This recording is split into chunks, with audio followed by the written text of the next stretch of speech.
আসসালামু আলাইকুম, আশা করি সবাই ভালো আছেন। তো আজকের পডকাস্টে এমন একজন গেস্ট নিয়ে এসেছি আপনাদের জন্য, যিনি একদম শুরুটা করেছেন গ্রামীণ ফোন থেকে। সালটা ভাইয়াই মেনশন করবেন। গ্রামীণ ফোন থেকে এখন বর্তমানে স্কয়ারে আছেন, সিনিয়র ম্যানেজার বিজনেস ডেভেলপমেন্ট হিসেবে আছেন। তো আমাদের এই পডকাস্টে ভাইয়ের কাছ থেকে আমরা একদম ইনসাইট জানবো, পাশাপাশি জানবো যে ট্রেডিশনাল মার্কেট এবং ডিজিটাল মার্কেটিং এর যে গ্যাপটা আছে সেই গ্যাপটা কতটুকু আমরা পূরণ করতে পারছি, এবং পাশাপাশি সামনে আরো একটা চ্যালেঞ্জ চলে আসছে, সেটা হচ্ছে এআই মার্কেটিং, যেটা সম্পর্কে আমরা অনেকে জানি অনেকে জানি না। তো এই পুরো ডিটেলস নিয়ে সম্পূর্ণ ইনসাইট নিয়ে ভাইয়ের সাথে কথা বলবো। তাহলে চলুন শুরু করা যাক। আমাদের সাথে আছেন ফয়সাল মাহমুদ ভাই। ভাইয়া কেমন আছেন? আসসালামু আলাইকুম। ভালো, ফাইন। আচ্ছা ভাইয়া, আপনি তো আপনার কেরিয়ার শুরু করেছেন সে গ্রামীণ ফোন থেকে। তো আমরা আসলে আপনার জন্য অনেক অনেক প্রশ্ন নিয়ে আসবো পরের কোনো এপিসোডে, কিন্তু আজকে আপনার সাথে আলোচনা করব যে আমাদের বর্তমান যে কন্ডিশনগুলো আছে মার্কেটের, এখন তো এআই খুব দ্রুত সব জায়গায় দখল করে নিচ্ছে। অনেকে ভয় পাচ্ছি যে আমাদের জব থাকবে কিনা, এটা নিয়ে অনেকে টেনশনে আছি। ইভেন আমি নিজেও দেখতেছি অনেক জায়গায় আমরা অনেক কিছু রিপ্লেস করে ফেলতেছি এআই। তো এই পুরো ইনসাইট এবং আপনার যে এক্সপিরিয়েন্স আছে দীর্ঘ অনেক দিনের, এবং পাশাপাশি আমি যতটুকু জানি আপনি ট্রেডিশনাল মার্কেটিং এর পাশাপাশি ডিজিটাল মার্কেটিং সাইডটাও দেখেন আপনি এখন যেখানে আছেন। তো তার মানে আমরা একের ভিতর সবকিছু পেয়ে যাবো আপনার কাছ থেকে। তো ভাইয়া আমরা একদম শুরু থেকে শুরু করি ভাইয়া। আচ্ছা, আপনি জানতে চাচ্ছিলেন ক্যারিয়ারের ব্যাপারে একটা সিনপসিস। জি জি। হ্যাঁ, আমি ক্যারিয়ার শুরু করেছি গ্রামীণ ফোনে 2007-এ। প্রথম কাজ শুরু করলাম সেলসের ব্যাক অফিসে, সেখান থেকে এক পর্যায়ে মুভ করলাম প্রোডাক্ট ম্যানেজার হিসেবে। গ্রামীণ ফোনে 4 বছর কাজ করার পরে আমি মুভ করলাম বার্জার পেন্টসে, সেখানে 2 বছর কাজ করেছি ব্র্যান্ড ম্যানেজার হিসেবে। দেন আমার সবচেয়ে লম্বা সময়টা কেটেছে বাংলাদেশ এডিবল অয়েলে, প্রায় 10 বছর, যেটা রূপচাঁদা সয়াবিন তেলের কোম্পানি নামে বেশি পরিচিত। এরপরে কাজ করেছি স্যামসাং ইলেকট্রনিক্সে, এখন আছি স্কয়ার ফার্মাসিউটিক্যালসে। এই দীর্ঘ সময়ে মোস্টলি কাজ করেছি মার্কেটিংয়ে, branding, communication, ATL, BTL, digital, এই সব কিছু নিয়ে। আচ্ছা আচ্ছা, তো এই ব্র্যান্ডিং, মার্কেটিং, কমিউনিকেশন এগুলো নিয়েই আছে। এটাই ছিল আপনার ডোমেইন আসলে। আচ্ছা ঠিক আছে ভাইয়া, তাহলে আমাদের সবার একটা কোশ্চেন থাকে, সবাই আমরা এভাবে চিন্তা করি যে ট্রেডিশনাল এবং ডিজিটাল মার্কেটিং এর তফাৎ আমরা অনেকেই জানি, কিন্তু আমার অডিয়েন্সটা যে অডিয়েন্স, সেই অডিয়েন্সের আসলে এই আনসারটা জানা খুব দরকার আর কি। কারণ আমার অডিয়েন্সটা একদম নিউবি বলে আমরা বলতে পারি, জেনজিদের মধ্যে যারা একদম নিউবি, যারা ট্রেডিশনাল মার্কেটিং এবং ডিজিটাল মার্কেটিংটাকে আলাদা মনে করে, যদিও এটা এখন আর আলাদা নেই। তো এই বিষয়টা নিয়ে যদি একটু বিস্তর একটা আলোচনা পাই আপনার কাছ থেকে। বেসিক কিন্তু সেম। ওকে, ওই যে 4P বলে না, এরপর 5, 6, 7, এটা অনেক কিছু যে আসছে, কিন্তু ঘুরে ফিরে আমার মূল কাজটা তো সেটাই, এটা প্রোডাক্ট ডেভেলপমেন্ট, প্রমোশন, যেগুলো যেভাবে কাজ হয়। ডিজিটালটা এটার একটা মিডিয়া হিসেবে কাজ করছে। আগে আমরা কি করতাম, মানুষজন পেপার পড়ে, পেপারে বিজ্ঞাপন দিতাম, মানুষজন টিভি দেখে, টিভিতে বিজ্ঞাপন দিতাম, মানুষজন রাস্তাঘাটে চলাফেরা করে, বিলবোর্ডে প্লেসমেন্ট করতাম, ইভেন্টস করতাম, অ্যাক্টিভেশন করতাম। এখন মানুষজন ডিজিটাল মিডিয়ায় টাইম স্পেন্ড করছে, বেশি স্পেন্ড করে। হ্যাঁ, সেজন্য আমরা ডিজিটাল মিডিয়ায় কাজ করছি। ডিজিটাল মিডিয়া আলাদা কোনো জগৎ না, ডিজিটাল মিডিয়া আরেকটা মিডিয়া অ্যাড হয়েছে। ওকে, হু নোজ সামনে আরো কোনো মিডিয়া আসবে। হ্যাঁ, আসতেই পারে। সো মার্কেটারের কাজ হচ্ছে সেই বেসিকটাই, যে তার কনজিউমার যেখানে আছে সেখানে যাওয়া, সেখানে গিয়ে তাকে তার নিজের প্রোডাক্ট, ব্র্যান্ড বিল্ডিং এগুলো করা, কনজিউমারকে ভ্যালু এডিশন করা। তো সেই কাজটা আজকে ডিজিটাল মিডিয়ায় মানুষ আছে, তাই আমরা ডিজিটাল মিডিয়ায় আছি। কালকে মানুষ যেখানে থাকবে সেখানে যাব। এই তফাৎ না, আসলে এটা মার্কেটিং এর মধ্যেই এখন দুইটা ভাগ হয়েছে, এটা নতুন একটা ভাগ অ্যাড হইলো। তো সামনে অনেক কিছু আসতে পারে, আরো অ্যাড হওয়ার সম্ভাবনা অনেক আছে। ডিজিটাল মার্কেটিং থেকে আস্তে আস্তে এই যে একটা এখন যেটা বললাম প্রথমে, যে এআই মার্কেটিং চলে আসতে পারে, তখন এআই কে অ্যাডপ্ট করে মার্কেটিং এর ফান্ডামেন্টাল সেমই থাকবে। আচ্ছা আচ্ছা, তাহলে ভাইয়া আপনার কি মনে হয় যে আমাদের ট্রেডিশনাল মার্কেটিং কে পুরোপুরি ভাবে, এখন তো কিছুটা হলেও ট্রেডিশনাল মার্কেটিং এর কিছু অ্যাক্টিভিটিস আমরা দেখি, সামনে কি এটা সম্পূর্ণভাবে রিপ্লেস করে ফেলবে ডিজিটাল মার্কেটিং বা অন্যান্য যে মার্কেটিংটা আসতে পারে এটা, নাকি কিছুটা হলেও থাকবে? কারণ আমরা ধারণা করতেছি যে একটা সময় আসবে, যেমন কিছুদিন আগেও 4-5 বছর আগেও আমাদের একটা হাসি পেত বা অবিশ্বাস্য মনে হতো যে আমরা আসলে একটা মুদির দোকানের যে বিষয়গুলো আমরা বাসায় অর্ডার করি, এগুলো অনলাইনে অর্ডার করবো কিনা, কিন্তু চাল ডাল এসে কিন্তু সেটা প্রমাণ করে দিল, একদম ডিম পর্যন্ত আমরা অর্ডার করতেছি অনলাইন থেকে। তো এখন এই জিনিসটা কি পুরোপুরি ডিজিটাল নির্ভর হয়ে যাবে, না কিছুটা হলেও থাকবে ট্রেডিশনাল মার্কেটিং? উল্টাটাও হতে পারে। আচ্ছা, ডিজিটাল ইভেন্ট ট্র্যাডিশনালকে সাপোর্ট করতে পারে। ওকে, কিভাবে? আপনি দেখেন ডিজিটাল মার্কেটিং এর একটা বড় সুবিধা মার্কেটাররা যেটা এনজয় করে সেটা হচ্ছে এখানে আপনি রেজাল্টটাকে ভিজিবল পাচ্ছেন, যে আমি $100 স্পেন্ড করলাম, কতজন দেখলো, কয়টা আপনার ইমপ্রেশন পাইলাম, কি আসলো, ইউ ক্যান ট্র্যাক। আর ট্র্যাডিশনাল মিডিয়া এটা ডিরেক্টলি ট্র্যাক করা যায় না।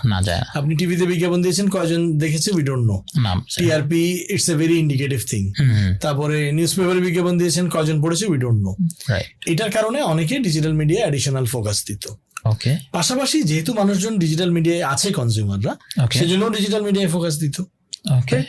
কিন্তু তার মানে কি মানুষজন এখন রাস্তায় বের হয় না? হয়তো, অবশ্যই। তাহলে আপনি বিলবোর্ডে বিজ্ঞাপন কি দিবেন না? হ্যাঁ, কিন্তু দিতে পারেন না কেন? অনেক সময় বিলবোর্ডের আরওআইটা আপনি ট্র্যাক করতে পারেন না। যে আমি বিলবোর্ডে যে 12 লাখ 15 লাখ টাকা খরচ করে অ্যাড দিব, সেটার আরওআই কত আই ডোন্ট নো, কয়টা মানুষ দেখেছে আই ডোন্ট নো। গ্লোবালি বিলবোর্ডে এই টেকনোলজি অলমোস্ট চলে আসছে। দেয়ার আর সাম স্ক্রিনিং মেকানিজম, আপনি বিলবোর্ডের সামনে দিয়ে কয়জন মানুষ যাচ্ছে, ইউ ক্যান ট্র্যাক। হ্যাঁ, আমরা যে ট্রাফিক কন্ট্রোল করে না, আপনি বলার কারণে মনে পড়লো, তাহলে হচ্ছে শুধুমাত্র ব্র্যান্ডের কি করতে হবে, ওই বিলবোর্ডের সাথে একটা ক্যামেরা ট্র্যাকিং দিয়ে দিতে হবে, কয়জন আমার দিকে তাকাচ্ছে, তাহলে তো আমি বুঝতে পারবো যে আমার কতজন তাকাচ্ছে। তাহলে বিলবোর্ডের ক্ষেত্রে আপনি পার এক্সপোজার কস্ট বের করতে পারছেন, যেটা আপনি ডিজিটাল মিডিয়ায় করতে পারছেন। সো তাহলে আপনি ট্র্যাডিশনালটাকেই ফেরত আনছেন, ইউজিং ডিজিটাল। রাইট। এবং আমি দেখলাম হচ্ছে বিলবোর্ডের বিভিন্ন ধরনের সুন্দর সুন্দর এখন আরো অত্যাধুনিক ভাবে ওই 3D ইফেক্ট চলে আসছে। এই যে চাইনিজরা মনে হয় খুব সম্ভবত ইউজ করছে, এবং আরো অনেকেই ইউজ করতেছে হচ্ছে 3D বিলবোর্ড। হ্যাঁ, তার মানে হচ্ছে রাইট, আপনি যেটা বলছেন এটাও হইতে পারে যে ট্রেডিশনাল মার্কেটিংটা আরো স্ট্রং হবে ইউজিং ডিজিটাল, এবং ডিজিটাল মার্কেটিং যেটা বলছি এটা আরো সাপোর্ট করবে। রাইট। তাহলে ভাইয়া, তার মানে বিষয়টা তো আনসারটা অনেকটাই আমি পেয়ে গেছি আনসারটা। আমার অডিয়েন্সের জন্য আমি কোয়েশ্চেনটা আবার করব, সেটা হচ্ছে আমরা যে বলতেছি এখন যে এআই আমাদেরকে রিপ্লেস করবে, এবং ডিজিটাল মার্কেটিংও যারা ডিজিটাল মার্কেটিং জানে তারা তো অলরেডি রিপ্লেস করতেছে। যারা ট্রেডিশনাল মার্কেটিং জানে জবে, তাদেরকে কিন্তু অলরেডি ডিজিটাল মার্কেটার জানা ছেলেমেয়েরা অলরেডি রিপ্লেস করতেছে, এটা আমরা রিসেন্ট সময় দেখছি। অথবা যারা ট্রেডিশনাল মার্কেটিং ছিল তারা আস্তে আস্তে ডিজিটাল মার্কেটিংটা অ্যাডপ্ট করছে। তো এখন যারা ডিজিটাল মার্কেটিং শিখতেছে, ট্রেডিশনাল মার্কেটিংটা খুব একটা জানে না, কারণ আমরা জানি যে আমাদের জব করতে গেলে হচ্ছে ফিল্ডে কাজ করতে হয়। তা এখন তো আমাদের যে জেনারেশনটা, আমরা তো চাই না ফিল্ডে কাজ করতে, ডিজিটাল মার্কেটিংটা জানি বা করি। তো এই ডিজিটাল মার্কেটিং স্কিলের মাধ্যমে এই যে বড় বড় যে কোম্পানিগুলো আছে, আপনার যে দীর্ঘ কর্পোরেট যে ক্যারিয়ার আছে, এইখানে আসলে কাজ করার সুযোগ আছে কিনা, কতটুকু আছে সেটা থাকলেও, শুধু ডিজিটাল মার্কেটিং স্কিল থাকলে? এখানে ডিজিটাল মার্কেটিং স্কিল এই ব্যাপারটাকে আলাদা করে না দেখে আপনি মার্কেটিং স্কিল এই ব্যাপারটাকে দেখতে পারেন। অর্থাৎ এখনকার যাদেরকে বলতেছেন তারা ডিজিটাল মার্কেটিং নিয়ে বেশি কাজ করছে, বিকজ ডিজিটাল মার্কেটিং নিয়ে বেশি কাজ হচ্ছে, সেজন্য তারা এগুলো নিয়ে বেশি কাজ করছে, এগুলো জানছে বেশি। সে ধরেন ট্র্যাডিশনাল মিডিয়ার কাজ একটু কম হচ্ছে, তো ট্র্যাডিশনাল মিডিয়ার যেটুকু কাজ হচ্ছে কিংবা সামনে যেটুকু হবে, একজন ডিজিটাল মার্কেটারের যদি মাইন্ডসেট থাকে যে আমি কাস্টমারকে আমার মেসেজটা পৌঁছে দিব, সেটার জন্য আমার রাইট মেসেজ থাকা লাগবে, রাইট মিডিয়া থাকা লাগবে, ঠিক মতো সেই মেসেজটা ডেলিভারি করা লাগবে, কাস্টমার আমার মেসেজ পাবে। এই বেসিকে যদি তার ফোকাস থাকে, যখন তার কোম্পানি ডিজিটালের পাশাপাশি কোনো ট্র্যাডিশনাল মিডিয়াতে হাত দিবে, বিটিএলও হতে পারে, সে একই ফোকাস নিয়ে সে কাজ করতে পারবে। যেমন বিটিএল মানে কি, যেখানে একটা কোম্পানি কনজিউমারের সাথে ইন্টারেক্ট করছে, ইভেন্টস অ্যাক্টিভেশন। এসব ইভেন্ট অ্যাক্টিভেশনে আমরা কি করব, আমরা আমাদের টার্গেট অডিয়েন্সকে আনবো, আমরা আমাদের মেসেজটা দিব ঠিক যেভাবে ডিজিটালে দেই। যেটা আমি পিসিতে বসে দিতাম সেটা এখন আমি একটা কমিউনিটি সেন্টারে বসে দিব। বাট বেসিকটা তো সেমই, যে আমার কনজিউমারকে আমার মেসেজটা দিতে হবে। সেই মাইন্ডসেটটা যদি আমার থাকে, তাহলে যখন আমার কোম্পানি বিটিএল করবে, তখন বিটিএল এর যেই ট্রিক্স টেকনিক্স যেগুলো ডিজিটাল মার্কেটিং থেকে আলাদা, সেটা আমাকে একটু শিখে নিতে হবে। রাইট। যেমন একটা ইভেন্ট হ্যান্ডলিং করা, একটা অ্যাক্টিভেশন হ্যান্ডলিং করা, আর ফেসবুকে একটা পোস্ট রান করা কমপ্লিটলি ডিফারেন্ট। এটা টুলস, কিন্তু আপনার বেসিক যদি ঠিক থাকে, আপনি ইভেন্টে গিয়ে বা অ্যাক্টিভেশনে গিয়ে দেখবেন যে কি করলে আমার কনজিউমারকে আমি রাইট মেসেজটা দিতে পারবো, আপনি সেটা করতে পারবেন। হ্যাঁ, একটু হিকআপ হবে, আপনাকে একটু অ্যাডপ্ট করে নিতে হবে, একটু শিখে নিতে হবে। তার মানে আমরা বুঝতেছি হচ্ছে আপনি যতই ডিজিটাল মার্কেটিং আমরা জানি বলি না কেন, অ্যাকচুয়ালি এটার উত্তর হচ্ছে ওইগুলো কিন্তু একটা টুলস। ফেসবুক একটা টুলস মাত্র আমার টার্গেট অডিয়েন্সের কাছে পৌঁছানোর জন্য। তারপর হচ্ছে গুগল অ্যাডস হইতে শুরু করে যত ধরনের অ্যাডস আছে, যত সোশ্যাল মিডিয়া আছে, এগুলো সবগুলো হচ্ছে একটা টুলস। তার মানে আমার ফান্ডামেন্টাল ঠিক থাকলে আমি এটা তো পারবোই, টুলসটা শিখে নিলে পাশাপাশি আমার যে ট্রেডিশনাল মার্কেটিং বলতেছি বা নতুন কোনো মার্কেটিং আসলেও সেটাতেও আমি অ্যাডপ্ট করে নিতে পারবো খুব দ্রুত। চেঞ্জ হবে, প্রিন্সিপাল সেম থাকবে। আচ্ছা, সেক্ষেত্রে ভাইয়া আমি আমার জানার মতো আপনি তো প্রোডাকশনেও আছেন, প্রোডাকশনেও কাজ করেছেন, বেশ বড় বড় কিছু ক্যাম্পেইনও লঞ্চ করেছেন। নাম আমরা যেটা বলি যে ক্যাম্পেইন নামাচ্ছি আমরা যেটা বলি আমাদের ভাষায়। তো এই বিষয়ে যদি একটু আপনার এক্সপার্টিজ আমাদেরকে যদি একটু বলতেন। এটা বিভিন্ন সময় কোম্পানির ফোকাসের কারণে অনেক ভাবে কোম্পানি কাজ করে, যেমন বিগ বাজেট শো যেগুলা বা বড় প্রোডাকশন যেগুলা, এইগুলা কোম্পানি তো খুব স্পেশালি করে রাদার দেন দেয়ার রেগুলার অ্যাক্টিভিটিস। সো এই শো এর জন্য একটু ডিফারেন্ট মাইন্ডসেট লাগে, যে সে ধরেন আপনি সারা বছর অল্প অল্প কিছু কাজ করতেছেন, প্রতিদিন একটা রেগুলেটেড অ্যামাউন্টের মিডিয়া বাইং করতেছেন, সাডেনলি দেখা গেল আপনার কোম্পানি একটা বিগ বাজেটের কিছু একটা করতেছে, সেটা ডিজিটালি হইতে পারে, বিটিএলও হইতে পারে। তখন আপনাকে বুঝতে হবে স্টেকটা হাই, 60-70-80 লাখ টাকার বাজেট, ইভেন কয়েক কোটি টাকার বাজেট। তো সেটার ইম্প্যাক্টও তো সেরকম, সেটার প্রিপারেশন টাইমও সেরকম অনেকটা। সেটা হচ্ছে বিগ ম্যাচের প্লেয়ারদের মতো বা মানে লঙ্গার ভার্সনের প্লেয়ারদের মতো। আপনি যেই কাজটার জন্য আপনি 2-3 কোটি টাকা বাজেট স্পেন্ড করবেন এবং 7-8 মাস ধরে কাজটা চলবে, সেটার প্রিপারেশনও ডেফিনেটলি নিতে হবে আপনাকে 4 মাস আগে থেকে। ওইটার যে মাইন্ডসেট, আর 3 দিন প্রিপারেশন নিয়ে একটা কন্টেন্ট নামানো যেটা টিকবে 1 সপ্তাহ, ওইটার মাইন্ডসেট ডিফারেন্ট, অনেক ডিফারেন্ট। হ্যাঁ, সো ওই আপনি যখন সাডেনলি সে ধরেন আপনার রেগুলার কাজ হচ্ছে ছোট ছোট কন্টেন্ট নামানো, যেটার লাইফ টাইম হচ্ছে 7 দিন, যেটা প্রিপারেশন টাইম হচ্ছে 3 দিন, এইভাবে কিন্তু আপনি কাজ করে অভ্যস্ত, 2-3 বছর এভাবে কাজ করে ফেলছেন। এখন আপনাকে অন্য স্কেলে কাজ করতে হবে, কয়েক কোটি টাকার বাজেটে লং টার্ম ইম্প্যাক্ট ফেলে এরকম অ্যাক্টিভিটি যখন আপনাকে করতে হবে, আপনাকে সেভাবে মাইন্ডসেটও রেডি করতে হবে। যেহেতু আমার এই অ্যাক্টিভিটিটা আগামী 1 বছর ধরে আমার বিজনেসকে ইম্প্যাক্ট করবে, ইভেন 5-6 বছর ধরে ইম্প্যাক্ট করবে, তো সেটার প্রিপারেশনও আমাকে 3-4 মাস, 7 মাস, 8 মাস, 10 মাস ধরে নিতে হবে অবশ্যই। তো ওইটার খেলা আর এই 3 দিনের খেলা ডিফারেন্ট। সো আপনাকে মেন্টালি সেভাবে আস্তে আস্তে প্রিপেয়ার হয়ে রেডি হতে হবে, হঠাৎ করে কেউ হয়ে যায় না। সো একটু মাইন্ডসেট নিয়ে ঠান্ডা মাথায় প্রিপারেশন নিয়ে কাজ করলে এটা হবে। আচ্ছা ভাইয়া, যেমন আপনি যেহেতু কন্টেন্টের কথা বললেন, কন্টেন্টের যেমন ট্রেডিশনাল মার্কেটিং আমরা কি দেখছি, টিভিসি দেখছি। অনলাইন মার্কেটিংয়ে যখন আমরা আসছি তখন হয়ে গেছে এটা হচ্ছে ওবিসি।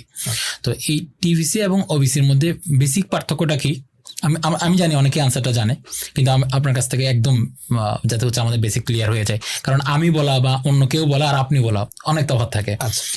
তো এইটা এবং এইটা আসলে কতটুকু ইম্প্যাক্ট ফেলে? রাইট, আমি প্র্যাকটিক্যাল জায়গা থেকে বলার চেষ্টা করছি, কারণ থিওরি আপনি গুগলে পেয়ে যাবেন। হ্যাঁ, রাইট। টিভিসি বলতে আমরা তো বুঝি টেলিভিশন কমার্শিয়াল, অর্থাৎ বিজ্ঞাপন বানানো যেটা টিভিতে চলে। আর ওবিসি হচ্ছে অনলাইন ভিডিও কন্টেন্ট। আচ্ছা, এখন ধরেন আপনি টিভির জন্য একটা বিজ্ঞাপন বানাইলেন বা বিজ্ঞাপন নর্মাল যে কোনো অ্যাডভার্টাইজমেন্ট বানাইলেন, সেটা আপনি সোশ্যাল মিডিয়ায় দিলেন, তাহলে কি সেটা ওবিসি না? হ্যাঁ, ওবিসি। হ্যাঁ। সো আসলে টিভিসি না ওবিসি, এটার চেয়ে ইস্যু হচ্ছে আমার কন্টেন্টটা আমি কি বানাচ্ছি, কেমন বানাচ্ছি, সেটার ইম্প্যাক্ট কতদিন, কাদের জন্য বানাচ্ছি, সেটার ইম্প্যাক্ট কত লং টার্ম। আচ্ছা, গ্রামীণ ফোন একটু ইন্টারভিউ করে ভাইয়া, গ্রামীণ ফোনের স্বপ্ন যাবে বাড়ি, সেটা এখনো কিন্তু আমাদের মাথায় এখন স্বপ্ন যাবে বাড়ি অনেক বছর আগের ঘটনা, অনেক ছোট।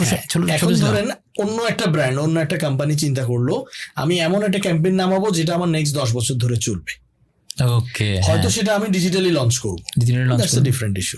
কিন্তু আমার এমন যদি কন্টেন্ট বানাইতে হয় যেটা আমার 10 বছর লাস্ট করবে, 5 বছর লাস্ট করবে, সেটার প্রিপারেশন, সেটার স্কেল, সেটার রিসার্চ টিভিসির চেয়ে কোনো অংশে কম হবে না, পারলে আরো বেশি হবে। আর মিডিয়া যাবে সেটা পরে। সো আমার লং টার্ম ইম্প্যাক্ট ফেলবে বিগ বাজেট প্রোগ্রাম, এটার প্রিপারেশন একরকম, আর শর্ট টার্ম কুইক ফিক্স ছোট ছোট প্রোডাকশন প্রিপারেশন ডিফারেন্ট। এটা তো অনেক সাকসেসফুল একটা ক্যাম্পেইন ছিল যে স্বপ্ন যাবে বাড়ি। শুধু এইটাকে টার্গেট করে যদি জাস্ট 1 মিনিট বা কয়েক লাইনে যদি একটা সামারি দেন, যে আমরা যদি এরকম কোনো কাজ করতে চাই, যে আমরা চাই হচ্ছে, আমরা তো অনলাইন মিডিয়া আসলে যেটা দেখছি যে আমাদের মনোযোগের যে সময়টা খুবই শর্ট। যেমন মনে করেন আমরা একটা রিলস দেখতে যতক্ষণ লাগে ওইটুকুই আমাদের মনোযোগের সময় আর কি। এখন আমাদের লং টার্ম কন্টেন্টেরও অনেক কমে গেছে, ভিউয়ার কমে গেছে। আমরা যদি সোশ্যাল মিডিয়ার মধ্যে হচ্ছে ভিডিওর ক্ষেত্রে তো ইউটিউব বেস্ট, তো ইউটিউবে যদি দেখি যে লং টার্ম কন্টেন্টে ভিউ আনার জন্য আমার শর্ট টার্ম কন্টেন্ট দিতে হচ্ছে, রিলস দিতে হচ্ছে। তাইলে আমি যদি এভাবেই চিন্তা করি যে স্বপ্ন যাবে বাড়ি গ্রামীণফোনের এত সাকসেসফুল একটা ক্যাম্পেইনের মতো আমি আমার ব্র্যান্ডের জন্য কোনো একটা ক্যাম্পেইন লঞ্চ করব, সেক্ষেত্রে কি কি করা উচিত বলে আপনি মনে করতেছেন? কারণ আপনার তো দুইটাতেই এক্সপিরিয়েন্স আছে। আচ্ছা, চেষ্টা করছি যতটুকু পারি বলার। যেমন ধরেন দেশি বিদেশি দুইটা এক্সাম্পলই দিই। বাংলাদেশ এডিবল অয়েলে যখন আমি ছিলাম, আমাদের একটা রিয়েলিটি শো ছিল রূপচাঁদা সুপার শেফ। আচ্ছা, এই ক্ষেত্রে একটু বলে নেই, ভাইয়া যেই কোম্পানিতে ছিলেন সেই কোম্পানির একটা প্রোডাক্ট হচ্ছে রূপচাঁদা। আমরা রূপচাঁদা সবাই চিনলেও হচ্ছে ওই কোম্পানিটাকে আমরা সবাই চিনি না আর কি। জি ভাইয়া, রূপচাঁদার মার্কেটিং করে যে কোম্পানিটা, সেটার নাম হচ্ছে বাংলাদেশ এডিবল অয়েল লিমিটেড। ওকে, আচ্ছা, এই কোম্পানির একটা বড় শো ছিল রূপচাঁদা সুপার শেফ। ওকে, হ্যাঁ, এটা মেইনলি টিভিতে যেত, পাশাপাশি ডিজিটালে ছিল। এইটা ইট ওয়াজ এ বিগ বাজেট প্রোগ্রাম। জি, এখন এই প্রোগ্রামটাকে সাকসেসফুল করার জন্য আমাদের অনেক 360 ডিগ্রি অ্যাপ্রোচ ছিল। যেমন আমরা যেসব রিজিয়নে সুপার শেফের রিজিয়নাল রাউন্ড করতাম, ওখানে আমাদের কিন্তু একটা করে ইভেন্ট হইতো। আচ্ছা, ওটার একটা বিটিএল ভ্যালু আছে। ওকে, পাশাপাশি এটা করতে গিয়ে আমরা দেখলাম এটা তো একটা রান্নার শো। তো বাংলাদেশে অনেক ডিস্ট্রিক্টে, প্রায় বেশিরভাগ ডিস্ট্রিক্টে কিছু ফিমেল আছেন যারা ওই ডিস্ট্রিক্টের বাকি কয়েক হাজার মহিলার জন্য আইডল। ওকে, তারা হয়তো টিচার, তারা হয়তো সেলাইয়ের স্কুল চালায়, তারা হয়তো ফুডের কেটারিং করে বা হাউসওয়াইফ, কিন্তু ওই 4-5 জন মহিলা ওই এলাকার কয়েক হাজার মহিলার আইডল। রাইট। এই মহিলাদেরকে আমরা এঙ্গেজ করেছি আমাদের ব্র্যান্ডের জন্য। আচ্ছা, এলাকা ভিত্তিক। ওয়াও, আমার কাছে মনে হয়েছে it's a kind of they are offline influencer. Offline, হ্যাঁ, ডেফিনেটলি। আমরা এখন ইনফ্লুয়েন্সার কি বুঝি? যারা অনলাইনে মানুষজনকে ইনফ্লুয়েন্স করে। তাদের তো অনলাইন ছিল না, তারা অফলাইনে মানুষজনকে ইনফ্লুয়েন্স করতো।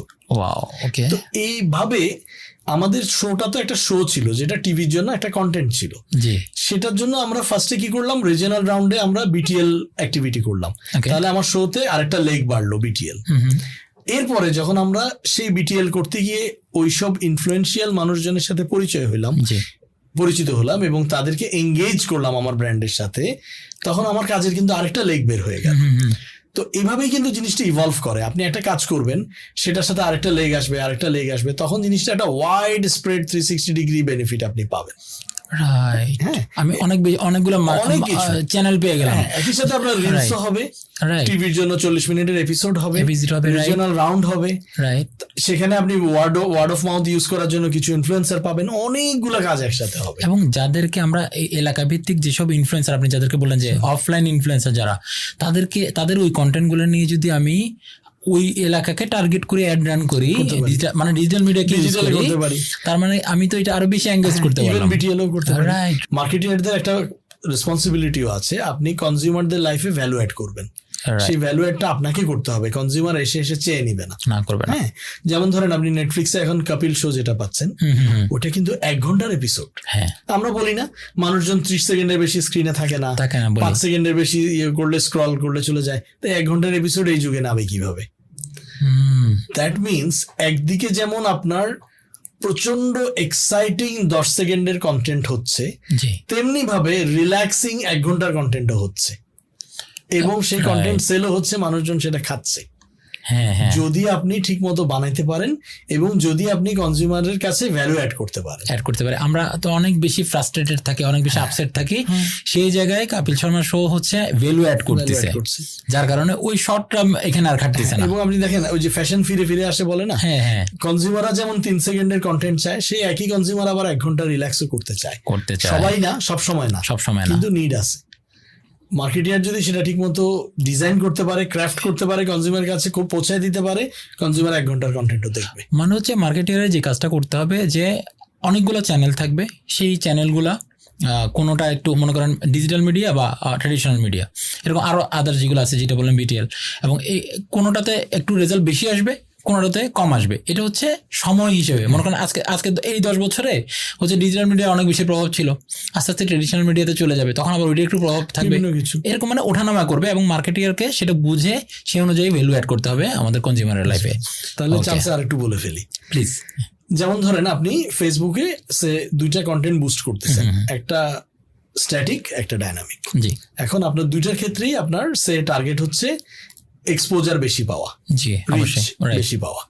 এখন ধরেন একটা কন্টেন্টের যেটা স্ট্যাটিক সেটার কস্ট পার রিচ হচ্ছে এক্সাম্পল দিচ্ছি আর কি, ধরেন 1 টাকা, হ্যাঁ আর ডাইনামিকটার কস্ট পার রিচ হচ্ছে 2 টাকা, 2 টাকা ওকে, অথবা উল্টা, স্ট্যাটিকে 2 টাকা, ডাইনামিকে 1 টাকা। হ্যাঁ। তাহলে আইডিয়ালি আপনার কি করা উচিত, আপনি যদি রেজাল্ট ড্রিভেন হন আপনার ডাইনামিকটা বুস্ট করা উচিত, আর স্ট্যাটিক কোনোদিন না দেওয়া উচিত। হ্যাঁ। আপনি কি তাই সারা জীবন করবেন? না অর্থাৎ আপনার ডাইনামিক যদি স্ট্যাটিকের চেয়ে চিপারও হয়, আপনি হয়তো ডাইনামিক একটু বেশি দিবেন, কোনো না কোনো সময় স্ট্যাটিকও চালাবেন। রাইট, অর্থাৎ সব সময় আপনি কস্ট পার রেজাল্ট না দেখে কখনো কখনো আপনাকে স্প্রেডটা বুঝতে হবে, এটা বুঝতে হবে। রাইট, সেজন্য একই কথা তাহলে মিডিয়াম গুলোর ক্ষেত্রেও খাটে। হ্যাঁ আপনার ডিজিটাল মিডিয়াতে যদি কস্ট 1 টাকা কমও হয়, ট্র্যাডিশনাল মিডিয়াতে কস্ট যদি 2 টাকা বেশিও হয়, আপনি কখনো কখনো মিক্স রাখার জন্য ট্র্যাডিশনালেও যাবেন, এটিএল এ যাবেন, বিটিএল এ যাবেন। You have to balance, right. এটা একটা ইস্যু। চান্স আরেকটা কথা বলে প্লিজ প্লিজ, আমরা সবসময় দেখি রেজাল্ট, আমরা এখন খুব আরওআই ড্রিভেন হয়েছি, এই করলে আরওআই কত, ওই করলে আরওআই কত, এটার কস্ট কত, ওইটার কস্ট কত, যেটা চিপার আমি সেটা বেছে নেব। খুব ভালো কথা। কখনো কখনো নাম্বারের পাশাপাশি কোয়ালিটিটা ইম্পর্টেন্ট। আপনি ধরেন একটা অ্যাক্টিভিটি করলেন যেখানে আপনার একটা কনজিউমারকে মেসেজ পৌঁছানোর খরচ 10 টাকা, আর আরেকটা অ্যাক্টিভিটি করলেন যেখানে একটা কনজিউমারকে মেসেজ পৌঁছানোর খরচ 20 টাকা, কিন্তু ওইটার quality of exposure or quality of interaction with your consumer is better. একটা কাস্টমার যখন রাস্তার মোড়ে দাঁড়ায় আপনার বিলবোর্ড দেখে, সেটা একটা এক্সপোজার। একটা কনজিউমার মোবাইলের স্ক্রিনে যখন আপনার অ্যাড দেখে, সেটা একটা এক্সপোজার। দুইটাই ওয়ান এক্সপোজার, দুইটার কোয়ালিটি সেম না, দুইটার ইম্প্যাক্ট সেম না। রাইট। সো শুধুমাত্র আপনি যদি কস্ট পার এক্সপোজার দিয়ে মেজার করেন, বিলবোর্ডটা কখনো দাঁড়াবে না, কিন্তু আপনার কোয়ান্টিটির পাশাপাশি কোয়ালিটি অফ এক্সপোজারও ইম্পর্টেন্স দিতে হবে। অনেক অনেক, এটা আসলে যারা বুঝবে, যারা হচ্ছে এই পডকাস্টটা থেকে যারা লেসন নেবেন, ট্রাস্ট মি আপনারা অনেক ভালো একটা ইনসাইট পাইছেন। ভাইয়া, যেহেতু আপনি সুযোগে বলতেছেন, আমি সুযোগে আর একটা কোয়েশ্চেন করি, সেটা হচ্ছে যে আমাদের যারা অনলাইন বিজনেস করে, দেখেন রূপচাঁদা অনেক ভালো একটা অয়েল ব্র্যান্ড এবং হচ্ছে এস্টাবলিশড একটা ব্র্যান্ড। অনলাইনেও কিন্তু অনেকেই আছে যারা হচ্ছে সয়াবিন না, তারা হচ্ছে এই যে খাঁটি সরিষার তেল, তারপর এরকম আরো অনেক কিছুই নিয়ে আসতেছে। এই যে তাদের ক্ষেত্রে তারা কেন রূপচাঁদা হইতে পারতেছে না, বা তারা কেন এত বড় ব্র্যান্ড হইতে পারতেছে না, অনলাইনে অনেক ভালো বিজনেস করতেছে। যেমন আমি যদি বলি, একটা ব্র্যান্ডের নাম যদি বলি ঘরের বাজার, খুব ভালো অ্যাড রান করে এবং ভালো কন্টেন্টও দেয়। যতই ঘরের বাজার হোক না কেন, তারা কিন্তু নিজস্ব একটা ব্র্যান্ড কিন্তু দাঁড়া করাতে পারে নাই। যে ওই যে অয়েল, আমি বললাম যে খাঁটি সরিষার তেল, ঘরের বাজারে খাঁটি সরিষার তেল, হ্যাঁ লঞ্চ করতেছে, কিন্তু গত 5 বছর যদি দেখি, গত 5 বছরে কিন্তু আমাদের দেশে প্রত্যেক বছর বা প্রত্যেক মাসে প্রচুর ডলার স্পেন্ড হয়, কিন্তু তারপরেও কিন্তু আমরা সেই এক্সপোজার যেটা বললাম বা সেই লেভেলের ব্র্যান্ডিং আমরা যাইতে পারি নাই। কেন পারি নাই আপনার কি মনে হয়? কারণ আপনি দুইটাই দেখছেন। না, এখানে ব্যাপারটা এভাবে নেয়ার কিছু নাই। না, সবাই এটাই কোয়েশ্চেন করে, বাট এইভাবে কম্প্যারিজন আনাটা আমার কাছে মনে হচ্ছে ঠিক না। কারণ বা বিভিন্ন অনলাইন প্ল্যাটফর্ম কিছু কিছু জায়গায় তাদের ব্র্যান্ড এস্টাবলিশ করে ফেলেছে, এবং অলরেডি বাংলাদেশের এই যে আপনার অথেন্টিক সরিষার তেলের একটা ভালো মার্কেট আছে, যেটা কয়েক বছর আগে ছিল না। রাইট। মধুর একটা মার্কেট আছে। তারপর মশলারও এরকম কাস্টমাইজড মশলার। মধুর বলার কারণে বলতেছি, দেখেন মধু, আমরা খাঁটি মধু অনেকেই বিক্রি করতেছি, কিন্তু ওই যে মধু বলার সাথে সাথে কিন্তু আমাদের মাথায় ডাবর আসতেছে, আমাদের দেশের কোনো নাম আসতেছে না। একদম তা না। কনজিউমার আছে, হ্যাঁ আছে, মধুর কনজিউমার আছে, ঘি এর কনজিউমার আছে। একটা সময় ছিল খোলা ঘি, মানে নন ব্র্যান্ডেড ঘি আর ব্র্যান্ডেড ঘি। এখন 3টে হয়েছে, নন ব্র্যান্ডেড ঘি, ব্র্যান্ডেড ঘি, মাঝখানে অনলাইন বেসড কিছু ব্র্যান্ড যারা তাদের কোয়ালিটির কারণে কনজিউমারের মনে জায়গা নিয়ে নিয়েছে, কিন্তু তারা ন্যাশনাল ব্র্যান্ড হইতে পারে না এখন, মানে হওয়ার চান্স আছে। মানে দূর তো তারা এগিয়েছে, তার মানে সামনেও তারা যেতে পারবে। সবাই হতে পারবে না, কিন্তু কেউ কেউ পারতে পারে। তার মানে হচ্ছে আমরা যে ধারণাটা করতেছি যে অনলাইন ব্র্যান্ড এটা করতে পারে না, অ্যাকচুয়ালি এটা সত্যি না। তারা কিন্তু একটা মিডিয়াতে এগিয়ে গিয়েছে, আর এখন আস্তে আস্তে অন্য মিডিয়াগুলো অলরেডি অনলাইনের বেশ কিছু ব্র্যান্ড তাদের অথেন্টিসিটি এবং তাদের কনজিউমার সেন্ট্রিক অ্যাক্টিভিটির জন্য টমাতে জায়গা নিয়ে নিয়েছে। মানুষের টপ অফ মাইন্ডে তারা আছে যে হ্যাঁ ঠিক আছে, এটা অনলাইন ব্র্যান্ড এবং এটা ভালো। সো এর পরের স্টেপ হচ্ছে এটাকে নেশন ওয়াইড ছড়ানো।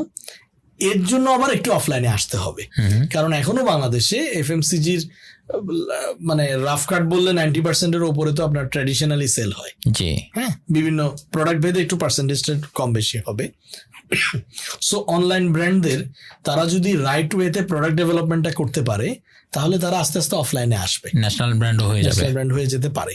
ওকে, তার মানে আমাদের কাছে, আমি যেহেতু একটা এজেন্সি রান করি এবং স্টুডিও রান করি, আমার কাছে বেশ ধরনের এরকম কিছু কোশ্চেন আসে যে আমার তো অনলাইন ব্র্যান্ড, আমি তো এটা পারতেছি না, কেন হচ্ছে না? তো তাদের জন্য আশা করি আনসার পেয়ে গেছে যে আপনাদের এখন যে পজিশনে আছেন আপনাদের দ্বারা পসিবল ন্যাশনাল ব্র্যান্ড হওয়ার, এবং এইটা সময়ের সাথে সাথে হবে। গত 5 বছরে হয়তো আপনারা অনলাইন ব্র্যান্ড হয়ে গেছেন, এবার আপনাদের সময় হচ্ছে আস্তে আস্তে অফলাইন ব্র্যান্ডিংয়ে চলে আসেন এবং অফলাইন ব্র্যান্ড হয়ে যান এবং ন্যাশনাল ব্র্যান্ড হয়ে যান। তার মানে আমাদের এই অপরচুনিটি আছে। আচ্ছা ভাইয়া, এখন যারা হচ্ছে এখন ইদানিং বিজনেস স্টার্ট করতেছে, এখন একটা প্রবলেম হয়ে গেছে, সেটা হচ্ছে আগে কি ছিল, ছবি উঠাও, অ্যাড রান করো, সেল আসতেছে। এরপরে সবাই যখন এটা করতেছে, এরপরে চলে আসলো হচ্ছে এখন ভিডিও তৈরি করো, তাহলে ভিডিওতে সেল বেশি আসে, এবার ভিডিও তৈরি করো এবং সেই এখান থেকে সেল আসতেছে। এখন হয়েছে কি, অনেক স্টুডিও থাকার কারণে এবং সবার কাছে মানে প্রোডাকশন তৈরি করার ইজি হয়ে যাওয়ার কারণে সবাই ভালো কন্টেন্ট দিচ্ছে, যার কারণে সেলটা এখন সবার একটু কমে। এখন এরপরে স্টেপটা কি, যেমন একটা ট্রেন্ড আসতেছে, আমি একটা ভিডিও তৈরি করেছি এটা নিয়ে, যে সামনের ট্রেন্ডটা আসতেছে হচ্ছে এরকম যে আপনার এতদিন আপনি মার্কেটিং ফানেল সাজাইছেন, এবার আপনার সাজাইতে হবে হচ্ছে কন্টেন্ট ফানেল। মানে হচ্ছে প্রথমে অ্যাওয়ার করতে হবে, এরপরে হালকা একটু সেলস দিতে হবে, একদম লাস্টে গিয়ে আপনি সেলস পিসটা দেন। আমরা তো প্রথমে এখন সেলস পিস বানাই ফেলি বা সেলস কন্টেন্ট বানাই ফেলি। এইটা সম্পর্কে যদি আমাদের যারা অনলাইনে বিজনেস করে তাদেরকে যদি একটু ব্র্যান্ডিং গাইডলাইন দিতেন যে কেন এটা করা উচিত বা কিভাবে করা উচিত। এটা ডিপেন্ড করে আপনার পারপাসের উপর। ওকে, আপনি যদি 8-10 বছর বা দীর্ঘ সময় বিজনেসের জন্য প্ল্যান করেন, তখন আপনাকে ওই মেথডে যাইতে হবে। ওকে, আপনি আস্তে আস্তে আপনার ব্র্যান্ড এস্টাবলিশ করবেন, আস্তে আস্তে আপনার কাভারেজ বাড়াবেন, ব্র্যান্ডের মধ্যে ইভেন এক্সটেনশন আনবেন, দেন আপনি সেলসটাকেও অটোমেটিক্যালি পিক আপ করাবেন। ওকে, হ্যাঁ, অনলাইনে আপনার যদি পারপাস থাকে যে আমি অল্প কিছু কন্টেন্ট বানাবো, কিছু সেল করবো, that's a short run approach. Okay, আর লং রান অ্যাপ্রোচ হলে সেইভাবে নামতে হবে আপনাকে। তার মানে আস্তে আস্তে এমন যে আমরা তো সবাই করি আজকে অ্যাড রান করলাম আমার আজকে সেল লাগবে, এমন হলে এটা কিন্তু কমে গেছে। এখন কিন্তু অনেকেই এটা নিয়ে প্রবলেম ফেস করতেছে। দ্যাট মিনস আমার লং টার্মে চিন্তা করতে হবে। আস্তে আস্তে আপনি ফিজিক্যালি অর্ডার কাটা শুরু করেন, আস্তে আস্তে ডিস্ট্রিবিউশন চ্যানেল সেট আপ করা শুরু করেন, জায়গায় জায়গায় ডিলার সেট আপ করা শুরু করেন, আপনার ব্র্যান্ড গ্র্যাজুয়ালি গ্রো করে যাবে। ভাই এইটা নিয়ে একটু যদি বলেন যে ডিস্ট্রিবিউশন, এবং এটা খুব শর্টে বললে হবে যে আমরা কিন্তু যারা অনলাইনে বিজনেস করি তারা কিন্তু ডিস্ট্রিবিউশনটা বুঝি না, মানে অফলাইন যে ডিস্ট্রিবিউশন বা ডিলার, এটা নিয়ে আপনার এক্সপিরিয়েন্স থেকে জাস্ট শর্টে যদি একটু বলেন। সে ধরেন আপনি একটা ব্র্যান্ডকে অনলাইনে মোটামুটি ডেভেলপ করিয়ে ফেলেছেন, ওকে, ব্র্যান্ড বিল্ডিং হয়েছে, এখন আপনার বিজনেসে আপনার তো এই কোয়েশ্চেন আসবে, হোয়াটস নেক্সট? আমি একটা মোটামুটি ব্র্যান্ড হইলাম, আমার একটা মোটামুটি সেল আছে, কিন্তু এই সেলটাকে তো আমার পিক করাইতে হবে। তখন আপনাকে এই প্রোডাক্টের ডেলিভারির জন্য হয়তো ডিস্ট্রিবিউশন সেট আপ করতে হবে। দেশের সমস্ত মার্কেটে বিভিন্ন জায়গায় ডিস্ট্রিবিউটররা আছে, তাদেরকে নক করতে হবে, তাদেরকে আপনি প্রোডাক্টটা কিভাবে দিবেন এবং তারা প্রোডাক্টটা রিটেলারকে কিভাবে দিবে, সেটা এই চ্যানেলটা আপনাকে ঠিক করতে হবে, which is distribution channel set up. হ্যাঁ, এরপরে আপনাকে আস্তে আস্তে সেলসম্যান দিয়ে ফিজিক্যালি বিভিন্ন স্টোরে পিচ করতে হবে, বিভিন্ন স্টোরে প্রোডাক্ট লিফট করতে হবে, পাশাপাশি ব্র্যান্ড বিল্ডিংটা থাকবে যেন স্টোর থেকে কনজিউমাররা প্রোডাক্টটা নিয়ে নেয়। অর্থাৎ একটা পিওর এফএমসিজি সেট আপের মধ্যে দিয়ে ইভেনচুয়ালি আপনাকে যেতে হবে। আমরা যেটাকে বলি প্রাইমারি, সেকেন্ডারি, টার্সিয়ারি। প্রাইমারি হচ্ছে আপনার কোম্পানি থেকে ডিস্ট্রিবিউটর যখন প্রোডাক্টটা লিফট করবে, আপনার সেল হয়ে গেল। সেকেন্ডারি হচ্ছে ডিস্ট্রিবিউটর থেকে যখন রিটেলার প্রোডাক্টটা লিফট করবে। আর টার্সিয়ারি হচ্ছে যেটাকে অফটেক বলি, দোকান থেকে যখন কনজিউমার প্রোডাক্টটা কিনে নিবে। এই তো এই সেট আপটা যখন আপনি আস্তে আস্তে করতে পারবেন, তখন আপনার ব্র্যান্ডটা একটা নিশ অনলাইন ব্র্যান্ড থেকে একটা ন্যাশনাল ব্র্যান্ডে পরিণত হবে, সেল অনেক টাইমস মাল্টিপ্লাইড হবে। ওয়াও ওয়াও, আচ্ছা আমরা কিন্তু এই জিনিসটা সবাই মিস করি। এটা খুব শর্টে হলেও খুব ভালো একটা স্টেপ বাই স্টেপ গাইডেন্স কিন্তু। তো আমরা চেষ্টা করবো হচ্ছে ভাইয়াকে আবারও ধরে নিয়ে এসে কোনোভাবে হচ্ছে এটা নিয়ে বিস্তারিত কথা বলার জন্য। ভাইয়া একদম লাস্ট, আমরা হচ্ছে আমাদের পডকাস্টের একদম লাস্টে চলে এসেছি। আমাদের ভাইয়ের হাতে খুবই কম সময়, সেই জন্য হচ্ছে অনেক বেশি কোয়েশন আমরা নিতে পারতেছি না। আপনাদের যাদের কোয়েশন থাকবে তারা হচ্ছে কমেন্টে দিয়ে দিবেন, আমি চেষ্টা করবো ভাইয়ের সাথে কন্ট্যাক্ট করে সেই রিলেটেড আমার স্টুডিওতে ভাইকে নিয়ে এসে সেই রিলেটেড কন্টেন্ট বানিয়ে হচ্ছে আপনাদের জন্য প্রোভাইড করতে আর কি, ইনশাল্লাহ। তো আমাদের একদম লাস্ট যে কোয়েশনটা আছে সেটা হচ্ছে যে এআই আসলে আমাদেরকে কতটুকু রিপ্লেস করবে, এই মার্কেটিং জগতে। এবং হচ্ছে আপনি যেহেতু কন্টেন্ট নিয়েও আছেন, মানে হচ্ছে আমরা যে কন্টেন্টগুলো তৈরি করি, যেমন এই যে স্বপ্ন যাবে বাড়ি, যেহেতু প্রথমে এটা দিলাম, এই এক্সাম্পলটা টানলাম, তারপর রিসেন্ট আপনি একটা ক্যাম্পেইন লঞ্চ করেছেন, এটা নিয়ে একসাথে ওইটা এবং এইটা একসাথে বলে দেন, তাহলেই হয়ে যায়। আচ্ছা, এআই ব্যাপারটা যখন মানুষজন একটু মোটামুটি মিডিয়াতে ছড়াইলো, আমরা ফেসবুকে পড়া শুরু করলাম এআই একটা জিনিস আছে, তখন একটা মিম খুব চালু হইলো। মিমটা হচ্ছে একটা হেলিকপ্টারের মধ্যে একজন ক্যামেরাম্যানকে দেখা যাচ্ছে, সে হেলিকপ্টার থেকে একটু ঝুলে ক্যামেরা দিয়ে একটা ফিল্মের কোনো একটা পার্ট শুট করছে। তো নিচে লেখা আসলো যে 25 বছর আগে এই হেলিকপ্টার পাইলট ছিল আর হেলিকপ্টারের ঝুলন্ত ক্যামেরাম্যানটা ছিল, এখন ড্রোন আসার কারণে এই দুজনেই চাকরি হারিয়েছে। এটাকে ওরা রিলেট করেছে এভাবে যে এআই যখন আসবে তখন মানুষজনের কাজ থাকবে না, কারণ কাজটা এআই করে দিবে। আচ্ছা, এখন দেখেন, যেই যুগে হেলিকপ্টারে ক্যামেরাম্যান বসে ফিল্মের কোনো একটা শট নিত, তখন ফিল্ম ইন্ডাস্ট্রিতে যতজন মানুষ কাজ করত, ভার্সাস এখন যখন ড্রোন থেকে শুট হয়, এখন ফিল্ম ইন্ডাস্ট্রিতে কি কম মানুষ কাজ করে না বেশি মানুষ কাজ করে? অনেক বেশি। তার মানে একটা কাজ যেমন মানুষের কাজ কমিয়ে দিয়েছে, যেটা ড্রোন দিয়ে আমরা করে ফেলছি, কস্ট মিনিমাইজ অসম্ভব রকম হয়েছে, কিন্তু এখন কিন্তু কাজ আরো বেড়েছে এবং মানুষও অনেক বেড়েছে। কেন? কারণ এখন কন্টেন্টের কোয়ালিটি অনেক বেড়েছে, অনেক ডাইভার্স কন্টেন্ট তৈরি হচ্ছে। ওই যুগে হেলিকপ্টার থেকে যখন শুট করতো তখন হয়তো সে একটা অ্যাঙ্গেলে শুট করতো, এখন ড্রোনের পাশাপাশি আরো অনেকগুলা জিনিস আছে। এখন একটা সময় তো ডিওপি ছিল না, আলাদা করে, এখন অনেক স্পেশালাইজড কাজকর্ম আলাদাভাবে চলে আসছে।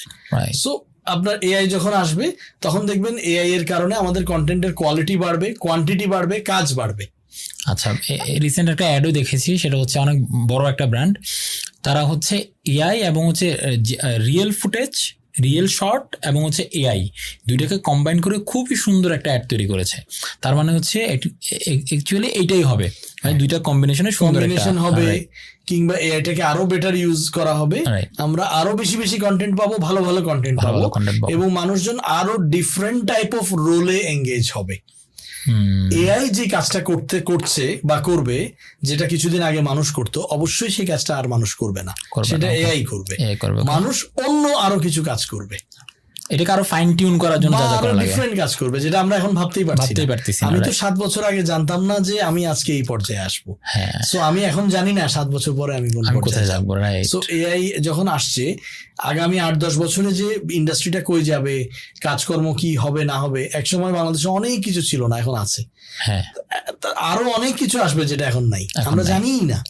তো যেহেতু আমরা জানিই না যে সামনে কি কি আসবে, সেটা আমাদের এখন প্র্যাকটিস করার সুযোগ নাই। তাহলে আমাদের এখন যেটা করার সুযোগ আছে সেটা হচ্ছে যে কোনো আনসার্টেনটিকে বা যে কোনো নিউ টেকনোলজিকে অ্যাডপ্ট করার মাইন্ডসেট ঠিক করার সুযোগ আছে। আমি যদি যে কোনো নতুন কিছু অ্যাডপ্ট করার মাইন্ডসেটটা এখন থেকে বিল্ড আপ করি, নতুন নতুন জিনিস আসবে, আমি সেটা অ্যাডপ্ট করে নিব, কারণ আমি তো জানি না নতুন পার্টিকুলার কোন জিনিসটা আসবে। সো মাইন্ডসেট ঠিক রাখাটা জরুরি। রাইট ভাইয়া, আপনি আসলে আমার কোয়েশনও করতে হয় না, আপনি অনেকগুলো আনসার দিয়ে দিচ্ছেন যেগুলো হচ্ছে আমার দরকার পরেও নেই।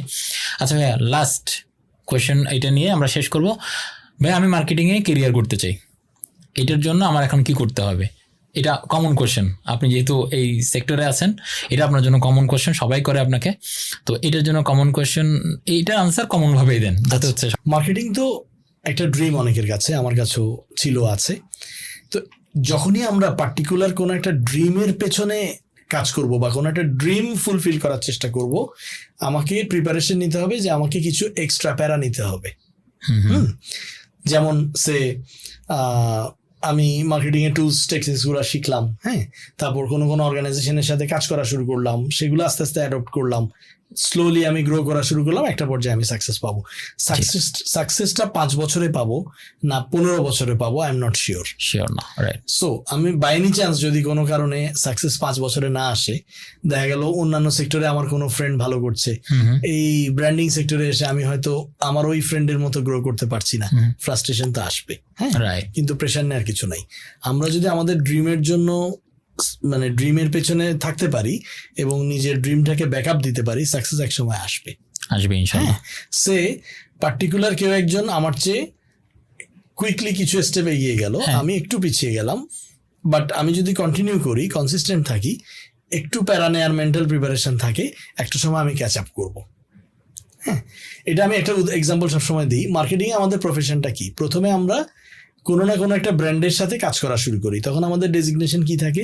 ব্র্যান্ড এক্সিকিউটিভ, ব্র্যান্ড অফিসার, বিভিন্ন কোম্পানিতে বিভিন্ন রকম থাকে। একটা পর্যায়ে আমরা সেই ব্র্যান্ডটাকে ওন করা শুরু করি, তখন আমাদের নাম কি হয়? Brand manager. তারপরের স্টেপ হচ্ছে আমরা কয়েকটা ব্র্যান্ড মিলে একটা ক্যাটাগরি দেখা শুরু করি, তখন আমাদের নাম হয় ক্যাটাগরি ম্যানেজার, তাই তো? আর যদি আমাদের কোম্পানিতে একটাই ক্যাটাগরি থাকে, তখন ব্র্যান্ড ম্যানেজার থেকে সরাসরি মার্কেটিং ম্যানেজার। এরপর কিন্তু আমরা মার্কেটিংকে লিড দেওয়া শুরু করি।